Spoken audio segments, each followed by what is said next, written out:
Les Actes des Apôtres, chapitre 19. Pendant qu'Apollos était à Corinthe, Paul, après avoir parcouru les hautes provinces de l'Asie, arriva à Éphèse.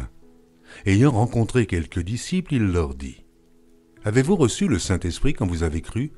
Ils lui répondirent : « Nous n'avons pas même entendu dire qu'il y ait un Saint-Esprit. » Il dit : « De quel baptême avez-vous donc été baptisés ?» Et ils répondirent : « Du baptême de Jean. » Alors Paul dit : « Jean a baptisé du baptême de repentance, disant au peuple de croire en celui qui venait après lui, c'est-à-dire en Jésus. » Sur ces paroles, ils furent baptisés au nom du Seigneur Jésus. Lorsque Paul leur eut imposé les mains, le Saint-Esprit vint sur eux, et ils parlaient en langue et prophétisaient. Ils étaient en tout environ 12 hommes. Ensuite, Paul entra dans la synagogue, où il parla librement. Pendant 3 mois, il discourut sur les choses qui concernent le royaume de Dieu, s'efforçant de persuader ceux qui l'écoutaient. Mais, comme quelques-uns restaient endurcis et incrédules, décriant devant la multitude la voix du Seigneur, il se retira d'eux, sépara les disciples et enseigna chaque jour dans l'école d'un nommé Tyrannus. Cela dura 2 ans, de sorte que tous ceux qui habitaient l'Asie, juifs et grecs, entendirent la parole du Seigneur. Et Dieu faisait des miracles extraordinaires par les mains de Paul, au point qu'on appliquait sur les malades des linges ou des mouchoirs qui avaient touché son corps, et les maladies les quittaient, et les esprits malins sortaient. Quelques exorcistes, juifs ambulants, essayèrent d'invoquer sur ceux qui avaient des esprits malins le nom du Seigneur Jésus en disant : « Je vous conjure par Jésus que Paul prêche. » Ceux qui faisaient cela étaient 7 fils de Schéva, juif, l'un des principaux sacrificateurs.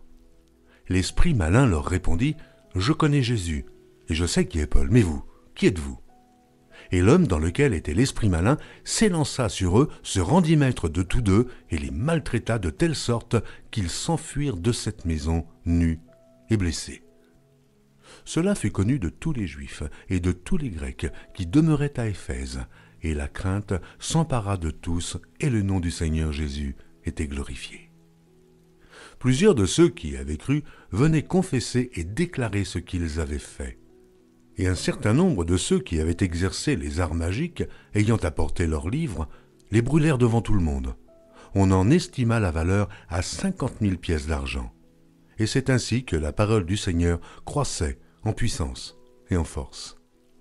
Après que ces choses se furent passées, Paul forma le projet d'aller à Jérusalem, en traversant la Macédoine et l'Achaïe.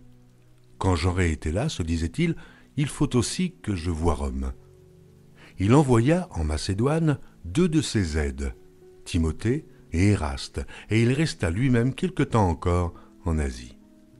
Il survint à cette époque un grand trouble au sujet de la voix du Seigneur. Un nommé Démétrius, orfèvre, fabriquait en argent des temples de Diane et procurait à ses ouvriers un gain considérable. Il les rassembla avec ceux du même métier et dit : « Ô hommes, vous savez que notre bien-être dépend de cette industrie. Et vous voyez et entendez que, non seulement à Éphèse, mais dans presque toute l'Asie, ce Paul a persuadé et détourné une foule de gens en disant que les dieux faits de main d'homme ne sont pas des dieux. Le danger qui en résulte, ce n'est pas seulement que notre industrie ne tombe en discrédit, c'est encore que le temple de la grande déesse Diane ne soit tenu pour rien, et même que la majesté de celle qui est révérée dans toute l'Asie et dans le monde entier ne soit réduite à néant. » Ces paroles les ayant remplis de colère, ils se mirent à crier « Grande est la Diane des Éphésiens !» Toute la ville fut dans la confusion, et ils se précipitèrent tous ensemble au théâtre, entraînant avec eux Gaius et Aristarque, macédoniens, compagnons de voyage de Paul. Paul voulait se présenter devant le peuple, mais les disciples l'en empêchèrent. Quelques-uns même des Asiarques, qui étaient ses amis, envoyèrent vers lui pour l'engager à ne pas se rendre au théâtre. Les uns criaient d'une manière, les autres d'une autre, car le désordre régnait dans l'assemblée et la plupart ne savaient pas pourquoi ils s'étaient réunis. Alors on fit sortir de la foule Alexandre, que les Juifs poussaient en avant, et Alexandre, faisant signe de la main, voulait parler au peuple.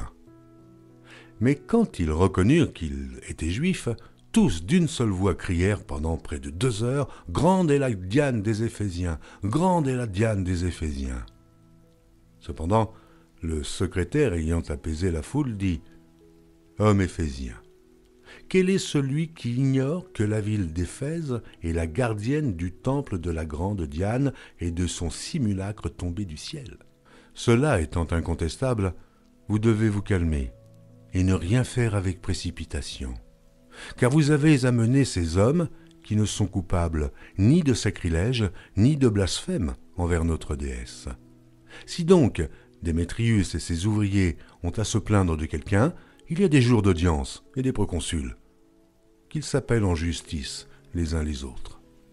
Et si vous avez en vue d'autres objets, ils se régleront dans une assemblée légale. Nous risquons en effet d'être accusés de sédition pour ce qui s'est passé aujourd'hui, puisqu'il n'existe aucun motif qui nous permette de justifier cet attroupement. » Après ces paroles, il congédia l'assemblée.